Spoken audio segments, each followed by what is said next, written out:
Hello friends, आज की ताज़ा खबरों में आप सभी का स्वागत है। झारखंड की तमाम छोटी बड़ी खबर इस वीडियो में देखने को मिलेगी। सबसे पहले बड़ी खबर, झारखंड के युवक युवतियों को नौकरी के लिए दिया जाएगा ट्रेनिंग। एक बड़ी खबर की मुख्यमंत्री सारथी योजना के अंतर्गत आगामी वित्त वर्ष में राज्य के 1,40,000 युवक युवतियों को ट्रेनिंग दिए जाने का लक्ष्य रखा गया है। प्रशिक्षण के बाद रोजगार नहीं मिलने की स्थिति में 6 महीने तक पुरुषों को 1,000 रुपये हर महीने दिए जाएंगे। वहीं महिलाओं और दिव्यांगों को 1,500 रुपये प्रति महीने दिया जाएगा। इसके लिए बजट में 67% की वृद्धि करते हुए 985.85 करोड़ रुपये प्रस्तावित किया गया है। राज्य के युवाओं को रोजगार के बेहतर अवसर मुहैया कराने के उद्देश्य से इस वर्ष ITI संस्थानों की आधारभूत संरचना को सुदृढ़ीकरण और पाठ्यक्रम के अपग्रेडेशन और नए और आधुनिक तकनीकों को उपयोग किया जाएगा। इसी के साथ ही अगली बड़ी खबर, आंगनबाड़ी सेविका और सहायिकाओं को मिलेगा स्मार्टफोन। एक बड़ी खबर की झारखंड के सभी आंगनबाड़ी सेविकाओं को स्मार्टफोन दिया जाएगा। आंगनबाड़ी सेविकाओं को आधुनिक सूचना तंत्र से जोड़ने के लिए राज्य सरकार ने स्मार्टफोन देने का निर्णय लिया है। वहीं सेविकाओं और सहायिकाओं के चयन और मानदेय नियमावली का गठन भी कर लिया गया है और इनके मासिक मानदेय में 3,100 की बढ़ोतरी की जा चुकी है और आंगनबाड़ी सेविकाओं के मानदेय में 500 रुपये और सहायिकाओं के मानदेय में 250 रुपये की बढ़ोतरी की जाएगी। इसी के साथ ही अगली बड़ी खबर, सभी जिलों की पुलिस लाइन होगी दुरुस्त है। इधर बताते चले कि राज्य के सभी जिलों में अवस्थित पुलिस लाइन का चरणबद्ध तरीके से सुदृढ़ीकरण किया जाएगा। इसके तहत पुलिस प्रशिक्षण केंद्र मुसाबनी, जामतड़ा और पाकुड़ पुलिस लाइन में आवास का निर्माण किया जाएगा और गोडा पुलिस लाइन में रिजर्व ऑफिस और क्वार्टर के साथ ही परेड ग्राउंड के निर्माण का प्रस्ताव रखा गया है। इसी के साथ ही अगली बड़ी खबर, नगर निकायों में शहरी जलापूर्ति योजनाएं होगी शुरू।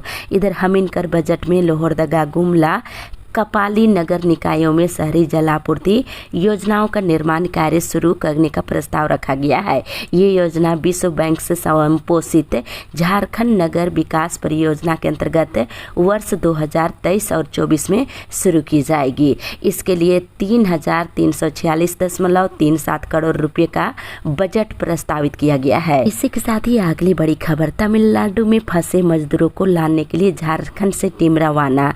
इधर तमिलनाडु में पलामू, गढ़वा समेत झारखंड के दर्जन भर से अधिक प्रवासी मजदूरों के फंसे होने की सूचना मिलने के बाद मुख्यमंत्री हेमंत सोरेन ने तुरंत संज्ञान लिया है। सीएम ने तत्काल अफसरों को मजदूरों को सकुशल वापस लाने का आदेश दिया है। इसके बाद एक टीम शुक्रवार को तमिलनाडु रवाना हो गई है। इसके साथ ही अगली बड़ी खबर, रांची में हुई बर्ड फ्लू की पुष्टि, रहे सावधान। इधर बोकारो के बाद अब रांची में भी बर्ड फ्लू ने दस्तक दे दिया है।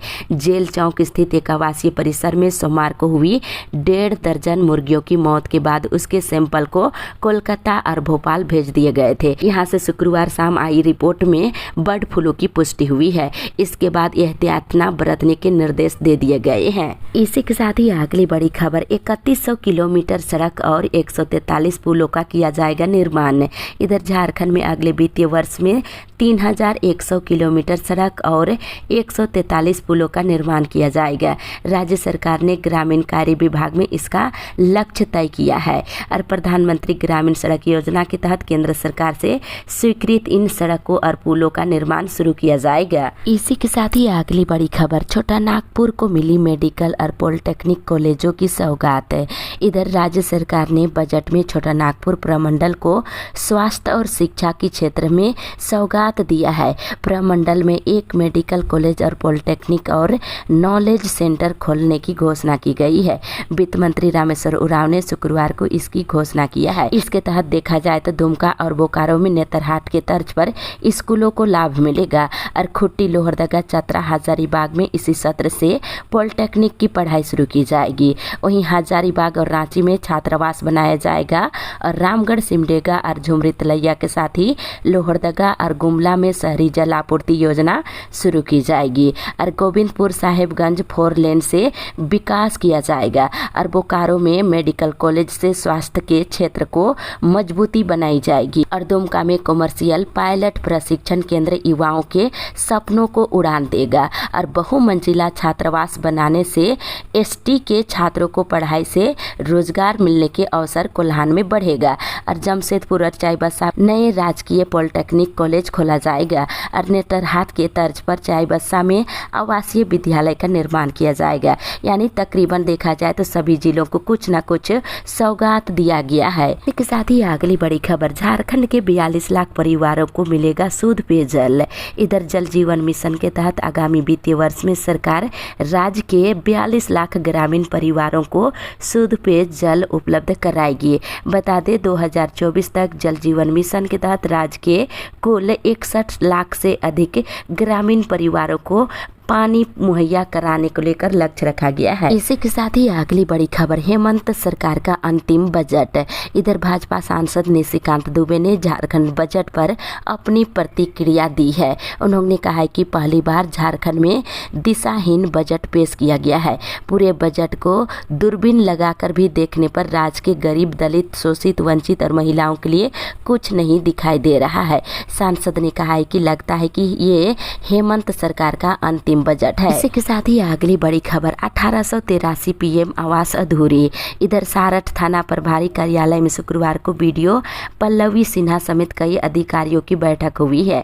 बता दें मौके पर बीडीओ ने थाना प्रभारी को बताया है कि प्रखंड क्षेत्र के 27 पंचायतों में 1883 प्रधानमंत्री आवास अधूरे हैं। इन सभी पर कार्रवाई करने के निर्देश दिए हैं। इसी के साथ ही अगली बड़ी खबर, झारखंड हाईकोर्ट में 12 मार्च तक छुट्टी। इधर झारखंड हाईकोर्ट में होली के अवकाश को लेकर घोषणा हो गई है। इसके अनुसार अदालत की कार्यवाही 4 मार्च से 12 मार्च तक नहीं की जाएगी। होली अवकाश के बाद अदालत की कार्यवाही पहले की तरह ही चलता रहेगा। इस संबंध में आदेश जारी कर दिया गया है। इसी के साथ ही अगली बड़ी खबर, देवघर एयरपोर्ट मामले में मध्यस्थ नियुक्त करने का कोर्ट ने दिया आदेश। इधर देवघर एयरपोर्ट पर नाइट लैंडिंग के लिए निर्माण तोड़ने के मामले में हाईकोर्ट ने मध्यस्थ नियुक्त करने का आदेश दिया है। वह जो है मकान मालिकों को मुआवजा और कब तक निर्माण तोड़ने से संबंधित में इस संबंध में पक्ष और विपक्ष का मत व्यय एकत्रित करेंगे। इसी के साथ ही अगली बड़ी खबर, पूजा सिंघल के करीबी के ठिकाने से 3 करोड़ से अधिक नकदी बरामद। इधर निलंबित आईएएस पूजा सिंघल से जुड़े अवैध खनन मामले में ईडी ने शुक्रवार को झारखंड राज्य खनिज विकास निगम के प्रोजेक्ट मैनेजर अशोक कुमार हजारीबाग के कारोबारी मोहम्मद इजहार अंसारी से जुड़े रांची, हजारीबाग और रामगढ़ के 14 ठिकानों पर छापेमारी की है। बताते चले कि 3 करोड़ से अधिक की नकदी बरामद की गई है। अभी भी जांच की प्रक्रिया चल रही है। इसी के साथ ही अगली बड़ी खबर, ताजिकिस्तान से 18 प्रवासी लौटे। इधर ताजिकिस्तान में फंसे झारखंड के 36 मजदूरों में से 18 मजदूर की सकुशल वतन वापसी हो गई है। वहीं बताते चले इधर अभी भी 16 प्रवासी मजदूर वहां फंसे हुए हैं। इसी के साथ ही अगली बड़ी खबर, युवाओं को रोजगार नहीं तो भत्ता देगी हेमंत सरकार।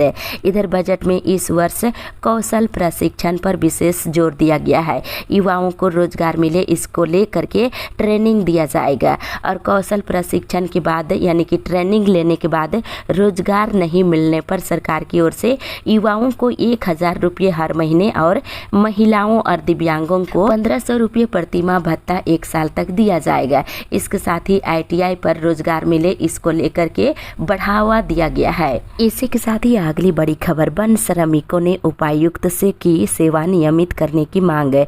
इधर लातेहार जिले के साथ ही पलामू व्याघ्र परियोजना क्षेत्र में पिछले 10 वर्षों की सेवा पूरी करने वाले वन श्रमिकों ने सेवा नियमित करने की मांग उपायुक्त भोरसी यादव से की है। इसी के साथ ही अगली बड़ी खबर, जमीन जमाबंदी के विवादों का होगा समाधान।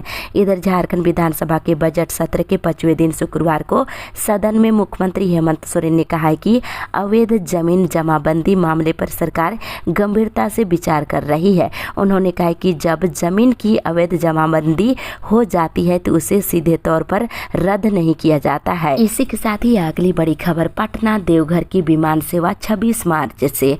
इधर देवघर रांची और देवघर पटना के लिए इंडिगो एयरलाइंस ने अपनी विमान सेवा शुरू करने की तिथि और समय सारणी घोषित कर दिया है। पटना देवघर की विमान सेवा 26 मार्च से और रांची से देवघर के बीच विमान सेवा 27 मार्च से शुरू किया जाएगा। इसी के साथ ही अगली बड़ी खबर, झूठ का पुलिंदा है सरकार का बजट। इधर राज्य सरकार की ओर से पेश किए गए बजट को लेकर आजसू पार्टी के अध्यक्ष सुदेश कुमार महतो ने कहा कि बजट झूठ का पुलिंदा है। इधर आम लोगों और गरीब किसानों, युवाओं और महिलाओं और बेरोजगारों के लिए बजट में कुछ नहीं है, उन्होंने कहा है। इसके साथ ही इधर रैयतों को जमीन वापस दिलाने के लिए राज्य सरकार तैयार करेगी रिपोर्ट। इधर सदन में शुक्रवार को जोबा मांझी ने कहा है कि CNT एक्ट के तहत रैयतों को उनकी जमीन वापस दिलाने के कार्य में तेजी लाने के लिए राज्य सरकार एक रिपोर्ट तैयार करेगी। इसी के साथ ही अगली बड़ी खबर, 20 करोड़ रुपये से होगा धनबाद के अस्पताल का कायाकल्प। इधर बताते चले कि धनबाद के लोगों को एक बड़ी सौगात मिलने जा रही है। केंद्र सरकार जर्जर अस्पताल का कायाकल्प करने जा रही है। इसकी सुविधाओं का लाभ यहाँ के आम पब्लिकों को मिलेगा। इसके लिए 20 करोड़ रुपये खर्च किए जाएंगे। इसी के साथ ही अगली बड़ी खबर, आंगनबाड़ी चलो अभियान योजना की शुरुआत है। इधर झारखंड सरकार ने वर्ष 2023-24 के लिए महिला बाल विकास के लिए 7,171 करोड़ रुपए का बजट प्रस्तावित किया है। वहीं वित्त मंत्री ने महिला एवं बाल विकास के लिए सर्वजन पेंशन योजना के तहत लोगों को आर्थिक सहायता पहुंचाने को लेकर सरकार के उद्देश्य को दोबारा दोहराया है। राज्य में सर्वजन पेंशन योजना के लिए 2,131 करोड़ रुपए का प्रस्ताव लाया गया है। इसके अलावा उन्होंने बताया है कि इस वित्तीय वर्ष के बजट में आंगनबाड़ी चलो अभियान योजना की शुरुआत की है। इसके तहत बच्चों को पोशाक और टेक्स्ट बुक दिया जाएगा। राज्य में इस वित्तीय वर्ष के लिए 500 नए आंगनबाड़ी भवनों का निर्माण भी किया जाएगा और आंगनबाड़ी सेविकाओं के मानदेय में 1,700 रुपये की बढ़ोतरी की गई है। इसी के साथ ही अगली बड़ी खबर, बोकारो में नकली शराब जब्त। इधर बोकारो में नकली शराब जब्त की गई है। बोकारो उत्पाद विभाग की कार्रवाई में जरीडी थाना क्षेत्र से 1 करोड़ की नकली शराब बरामद की गई है। इस मामले में 3 आरोपियों को गिरफ्तार किया गया है। इधर मोटे अनाज की खेती के लिए किसानों को किया जागरूक। इधर गुमला में किसान मेला का कल आयोजन किया गया, जिसमें केंद्रीय कृषि मंत्री नरेंद्र सिंह तोमर शामिल हुए। इस दौरान उन्होंने मौजूद किसानों को मोटे अनाज की खेती करने के लिए जागरूक किया है। इसी के साथ ही अगली बड़ी खबर, किसानों के लिए राज्य सरकार ने खोला खजाना। इधर हेमंत सरकार ने झारखंड के किसानों के लिए खजाना खोल दिया है। वित्त मंत्री ने अपने बजट भाषण में कहा है कि राज्य की आर्थिक स्थिति कृषि पर निर्भर है और झारखंड खेती किसानी पर निर्भर है। किसानों को ऋण से मुक्त कराना सरकार की प्राथमिकता है।